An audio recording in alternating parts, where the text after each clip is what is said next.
من اهم الحاجات اللي بتفرق في نجاح اي بزنس هي التستيمونيالز، راي العملاء الحلو في البيزنس بتاعك. بس للاسف هي من اصعب الحاجات اللي انت ممكن تاخدها من الناس، خصوصا لو هي في شكل فيديو، لان الناس بتتكسف جدا انها تعمل كده، وانت برضو كصاحب عياده او صاحب شركه مش بتعرف تطلبها صح. خليني اقول لك في الفيديو ده على 5 افكار صايعه قوي بنطبقها مع الكلاينتس بتوعنا عشان يقدروا ياخدوا تستيمونيالز من الكلاينتس او البيشنتس بتوعهم بسهوله، خصوصا لو انت عندك مكان. اول حاجه، بتسال الشخص عن الفيدباك بتاعه في اكتر وقت هو بيكون راضي فيه عنك وحالته النفسيه والجسديه حلوه. يعني لو انت بتعمل تريننج، خد الفيدباك في البريك مش في اخر التريننج، عشان في اخر التريننج هتلاقي الناس مرهقه وما فيهاش حيل وممكن تهرب منك. واحد قال لي قبل كده ان انا في البريك مش هاكلهم غير لما يدوا لي فيدباك، يقول الفيدباك ياخد الكرواسون العصير بتوعه، ما يقولش الفيدباك ما قالوش عندي اكل. لو عندك عياده وبتخلع ضرس او بتعمل اي حاجه مؤلمه، ما تاخدش منه فيدباك غير في الاستشاره. انما لو بتعمل حاجه تجميليه والنتيجه هتبقى في وقتها، يبقى لازم تاخد الفيدباك في لحظه اليوفوريا دي، والشخص مش مصدق باص على نفسه في المرايه او باص على نفسه في المرايه، ايه ده،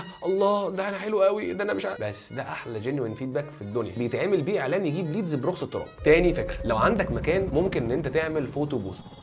الصور اللي بتعمل لها انستنت برينتنج بتعمل لها طباعه لحظيه والشخص بياخدها معاه ومروح. بس التريك في ايه بقى؟ ان انت هتطلع صوره ثانيه وتقول له دي هتفضل مع العياده، حابب لو انت عاوز تكتب عليها كلمه لينا تمام، لو حابب ان انت تحط 5 ستارز هنحط 5 ستارز ونلزق صورتك في الوول بتاعه البيشنتس اللي موجوده عندنا في العياده. تاخد فعلا حته في العياده ممكن تكون في ظهر الريسبشن، بحيث ان اي حد هو داخل يكون شايف. لما يلاقي فيه 100 واحد ولا 200 واحد فيري هابي كاستمرز عندهم 5 ستارز، هيقول ايه المكان الرهيب ده، وحاطين صورهم فبالدليل في العياده وجنبها اللوجو، ايه ده المكان واضح ان هو فعلا تمام. ونفس الصور دي حضرتك ممكن تاخدها وتنزلها على السوشيال ميديا عادي، بس يبقى خد منه الاوكي ان انت تعمل كده. ولو الفيدباك ما كانش قد كده واداك 2 ستارز او 3 ستارز، ما ارمي الصوره دي، مش لازم تظهرها خالص. ما ينفعش الكلام المحترم ده يبقى تعمل لهم ضغط نفسي. بعد ما الشخص يكون خد الخدمه بتاعته او خد المنتج بتاعه ومبسوط، يجي موظف من عندك ويروح واخده على جنب كده بعيد عن الشخص اللي بيقدم له الخدمه او المنتج، ويساله ايه رايك في الشخص ده. اول لما تلاقيه بيقول كلام حلو عن الشخص ده، قول له اننا عاملين بونس للناس اللي بتعمل لها تستيمونيالز كويسه على مدار الشهر. فانت لو حابب انك تكون ساب ان الشخص ده ياخد مكافاه او بونس، كل اللي احنا محتاجينه منك فيديو بسيط. رقم 4، لقيته برضه ما عندوش دم وما جابش معاك الكلام ده، يبقى هنا لازم ترشيه. اديهم ديسكاونت او هديه ببلاش في مقابل انه يديك تستيمونيالز او يعمل جوجل ريفيو.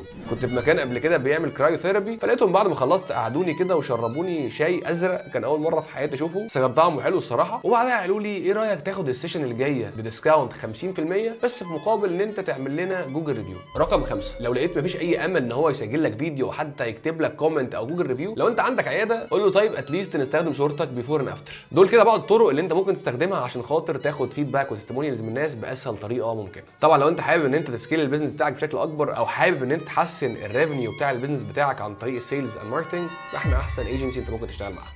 عشان احنا مش بس بنعمل الحاجات التيبيكال بتاعت اي ايجنسي، احنا كمان بنعمل لك كونسلتنسي في السيلز اند ماركتنج سيكشن عندك عشان خاطر نماكسمايز الريفينيو اللي انت ممكن تعمله من البيزنس بتاعك. ففي لينك هتلاقيه موجود في البايو لو انت عاوز تسكاجول ميتنج معانا وحد من الاكسبرت هيخش معاك.